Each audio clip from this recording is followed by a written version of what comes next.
living longer, living healthier, living better than ever before. Welcome to Mountain Pacific's Healthy Living for Life, a weekly series that gives you the information, education, and expert insight you need to become an active participant in today's ever-changing healthcare climate. Here now is today's program host. Bumps, bruises, and little accidents can happen around the house all the time and can be safely treated at home, provided we have the right essentials and we use the right remedies. Or we could do more harm than good. Welcome to Healthy Living for Life. I'm Sarah Medley, your host. We're going to be talking about do's and don'ts of AtHome First Aid. Welcome back to Healthy Living for Life.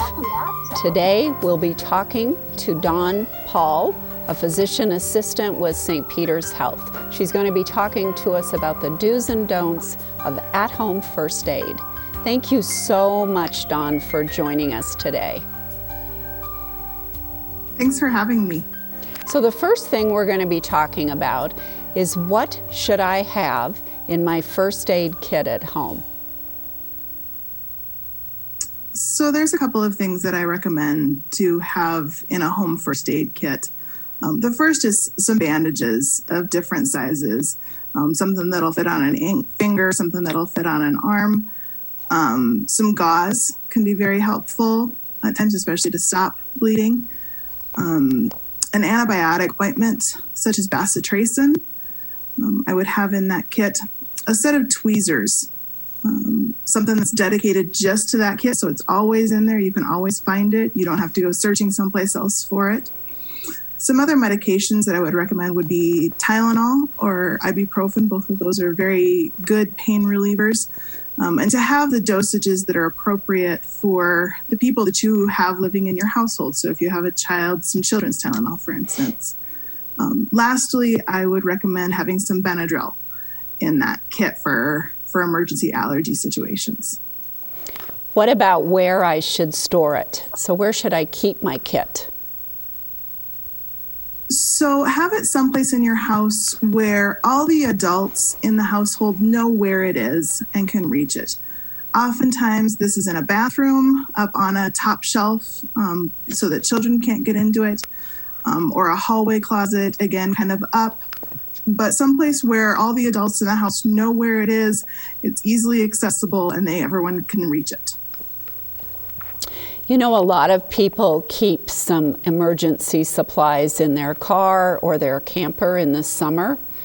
Are the things that I might want to keep in my car different, those essentials, than what I might keep at home? So things in the car, certainly that list before, but the other things that I would add to it would be a blanket. Here in Montana, we often have very cold temperatures. And the human body, average is 98.6. So I tell people, even on the warmest days of summer, it can get cold for someone who's injured. So having a blanket is important in your car. Other things that I would recommend would be ice packs and some of those hand warmers or foot warmers that you can get at all the sporting goods stores. Those are other things that I would add into that camp for car or camping first aid trips. Dawn, do I need to go through my first aid supply kit to make sure that things haven't expired? Absolutely. Things 100% expire. You should go through that kit probably once a year before that camping trip happens. Make sure you've got all your supplies.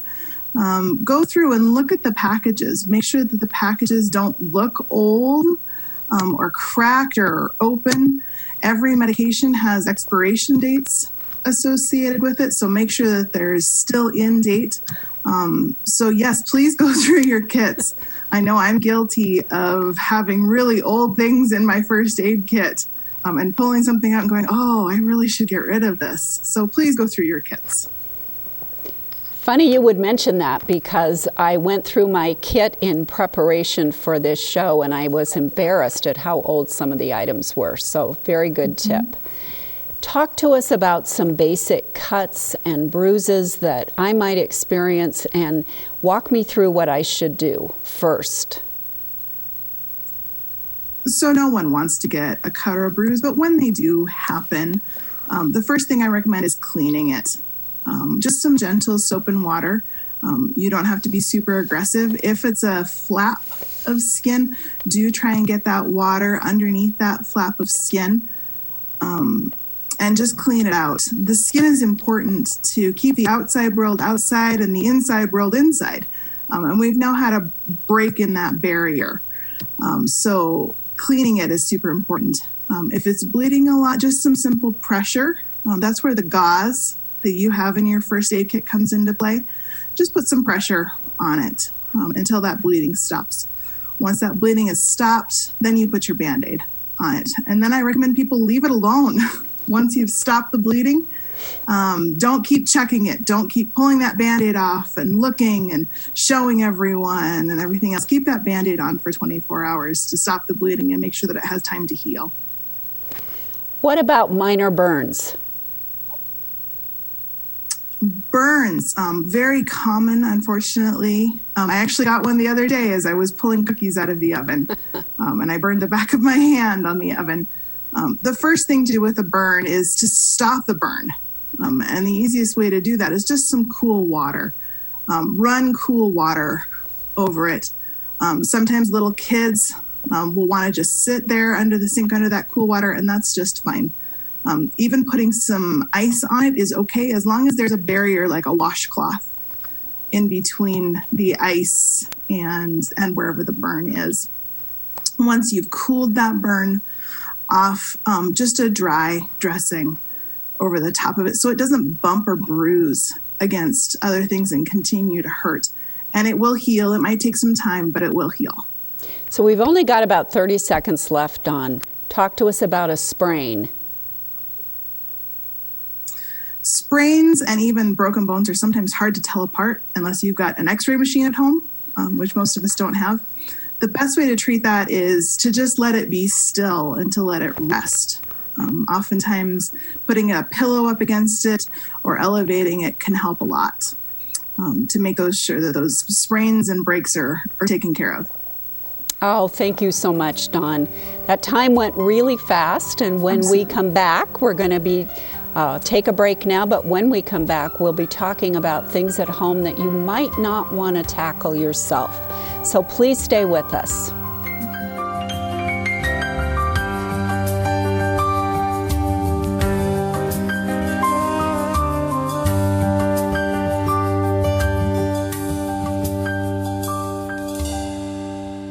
Welcome back.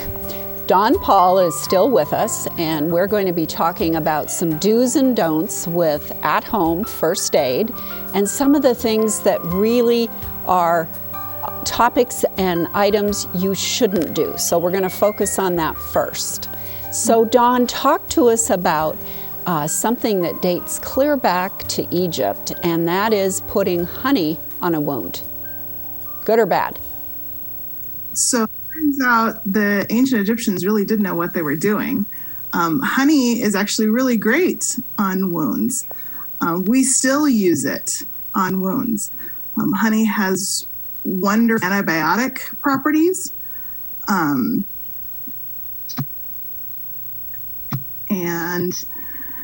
it helps keep that wound clean. So yeah, I would recommend honey on a wound. Not all the time. One of the best honeys is Manuka honey. Not good for eating, but it is good on wounds. I've used it on dogs before, and it works really well. Here's another one. What about putting butter or mayonnaise on a burn? I remember my grandmother doing that. What about that? Please don't. Please don't. Oftentimes, butter or mayonnaise has a lot of fat in it, and I mentioned that keeping that burn cool is the most important part, and that fat can often trap the heat of the burn inside, making the wound worse. So please don't put butter or mayonnaise on a wound. Also, the salt that's in those components can actually irritate your skin and just add insult to injury.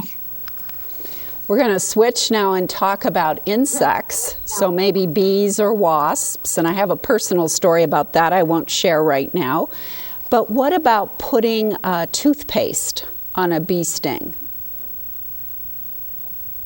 I have heard of putting toothpaste on bee stings, also things like meat tenderizer or apple cider vinegar.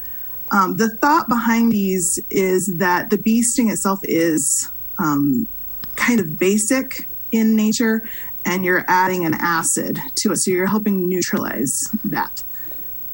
There isn't strong science for it, but it can make it feel better, and it feels like you're doing something. So you're not going to necessarily make it worse by adding these compounds to the top of it.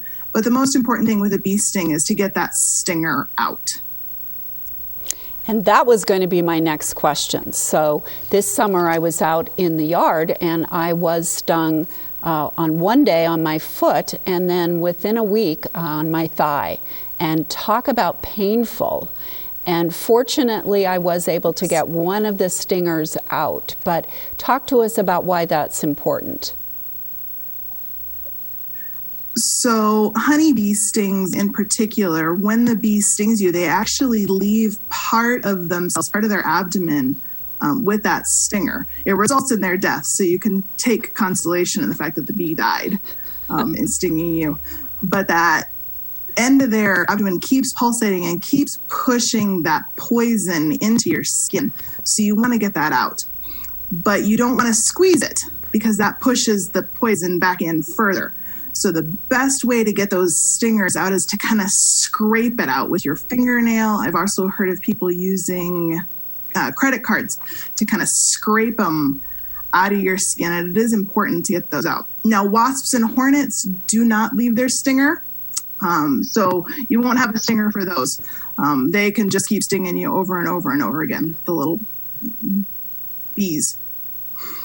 Yeah, that was an incredible experience. That one hurt for sure, both of them. Now let's switch and talk about those little ticks that we experience in the spring, late spring and early summer. So what am I going to do when I have a tick embedded in my skin? So we had an awful tick infestation this spring and into early summer. I saw lots of them in the clinic. I've heard people lighting matches and then blowing them out and putting the match on the tick. Please don't do that. You actually run the risk of putting a hot match on someone's skin and you'll burn them. So please don't do that. I've also heard of putting petroleum jelly on the tick and that'll suffocate them. It might work, but honestly, the best way is just take those handy tweezers that you keep in your first aid kit and grab the tick close to where it's bitten you and just gently pull. If you put petroleum jelly on it, I think you're just making it more slippery to grab a hold of, but just gentle pressure and that tick will come out. I promise it will. Once it does, clean the wound really well so you don't get infection and apply that antibiotic ointment. And if you've got one tick bite, look for other tick bites. So something else that occurs, I think, rather frequently are nosebleeds. What should I do if I have a nosebleed? Yes. So nosebleeds are very common here in Montana because our air is so dry. So lots of people will pinch their nose and then lean their head back. And I do recommend pinching your nose just below that kind of hard part on your nose where the cartilage ends. Pinch that, but instead of leaning backwards, because when you lean backwards, the blood flows down your throat and you can get kind of sick and nauseous off of that. Lean forward and pinch that nose for 10 to 15 minutes sometimes, and the bleeding will stop. If it doesn't stop, say you're on a blood thinner, probably worthy of seeing your physician or calling 911 and they can help you out. But 10 or 15 minutes of good pressure. Again, don't let up on it. Don't let go. Breathe through your mouth. It's uncomfortable, but you can do it. I will try my darndest. So we're out of time again, Dawn, but when we come back, we're going to be talking more about first aid in the home, particularly if you're a caregiver. So please stay tuned.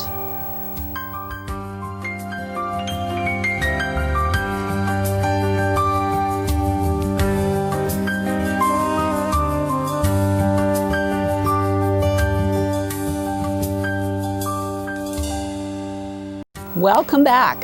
We are still talking to Don Paul, and next up we're going to talk about when should I give up that home treatment and first aid kit and actually call 911 or head to the emergency room. So Don, thanks for hanging in there with us. Looking forward to this segment. Thanks for having me. So when should I call 911 or get in my car or get my husband to drive me to the emergency room? So it's a variable line, but do those kind of home first aid things first. If that little catch in your spirit comes up and you say, this is not okay, I'm not comfortable with this, please call 911 or get yourself to the emergency room. I worked on an ambulance for almost 10 years, and I know that for myself as well as my colleagues, we love responding. We love doing our jobs and going out and helping people. And if you're uncomfortable, we would be happy to help out. Never once did I become upset or annoyed because someone called because they felt like they needed me. So please, please, please call if you're uncomfortable. Good tip. First aid certified. I did not know about this certification. So talk to us about it and who should get that certification. So I recommend that anyone over about the age of 16 gets first aid certified. You'll get all sorts of tips and tricks and insights into how to take care of someone in that small emergency. It gives you power. It gives you knowledge to take care of the situation. So absolutely, I recommend that every capable adult have first aid training, particularly if you're a caregiver of some sort. Moms, nannies, babysitters, if you're in charge of taking care of the elderly, you never know when the emergency is going to happen. And if you prepare for the emergency, I tell people you never have to have the emergency. How long does it take to get certified? So there's a first aid class as well as a CPR class, and usually those two are combined. And that class is about 3 or 4 hours, so you can knock it out on a weekend very, very easily. It's a good class. Talk to us about the difference between CPR certified and then first aid certification. So CPR certification gives you the tools to help when someone is no longer breathing and their heart is no longer going. So this is a true emergency, and time absolutely is of the essence. I point to King County in Seattle, where they have the highest percentage of people that are CPR trained, and they have the best return of spontaneous circulation, or getting that heart to start again. So saving someone's life, quite literally. If you drop down dead in Seattle, someone knows CPR. So that's what CPR gives you. First aid is more along the lines of those cuts and scrapes and burns and sprains and fractures and how to deal with that. I do think they go hand in hand with each other. It's just... How do I find out about CPR certification or first aid in my community? Is there a website or a group that holds them? So most of the time, your local hospital is the place to go. Here in Helena, you can go to St. Peter's website, stpetershealth.com, and go to their events page. And under that events tab, you'll find all the classes that St. Peter's puts on, not just first aid and CPR, but also all sorts of stuff that's very interesting. And like I said, doesn't take very much time at all. And they're very cheap. They're very reasonable. I think most of the classes are about $30. And then they have a test associated with them, and that test is about $20. So very, very reasonable. Like I said, you can knock it out on a weekend and save someone's life in the process, potentially. And so if our viewers are not in Helena, really the local hospital in their community's website likely has a list of courses and certifications Absolutely. Does it last, that certification, does it last a specified period of time, a year or 2 years? So the American Heart Association, there are different groups that put on the classes, but most commonly it's the American Heart Association. And those certifications last 2 years for you. When your 2 years is up, they often have a renewal class that you can take. It's usually less money, usually less time, a simple little test just to remind you of what you learned in that original class. And then you re-up for another 2 years. Boy, it sounds like more and more people need to be doing that for sure. So I want to go... Absolutely. Especially in this... Oh, go ahead. I was going to say, especially in this time when we're all at home a lot more and going out and everything else, I do recommend that people get that certification. You can do it online. There are online classes that you don't have to meet in person and get those skills, get that knowledge. Oftentimes you do have to kind of schedule for that test, and you can speak to your local hospital about that. But since we're all home more right now, getting that certification, being prepared, I do very much recommend it. So we've got about 30 seconds left. Tell us why you think Seattle has so many folks that are certified. I think because they've put a focus on it. They said, we're going to make this a priority in our community to help save lives. So they made a big push to put it through high schools to learn hands-only CPR. They made a big push through different large companies to get it done, and they have a really great success rate for it. Oh, thank you so much, Dawn, for sharing your knowledge. And thank you, our viewers, for tuning in. Until we meet again, stay fit, stay well, stay healthy for life with Healthy Living for Life. Take care, everyone. Healthy Living for Life is brought to you by Mountain Pacific Quality Health in partnership with AARP Montana.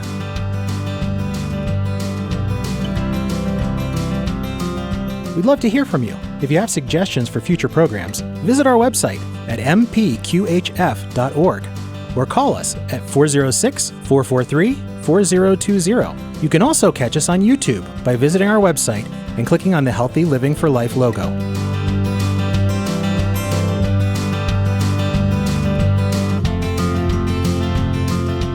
Production facilities provided by Video Express Productions. Stay tuned.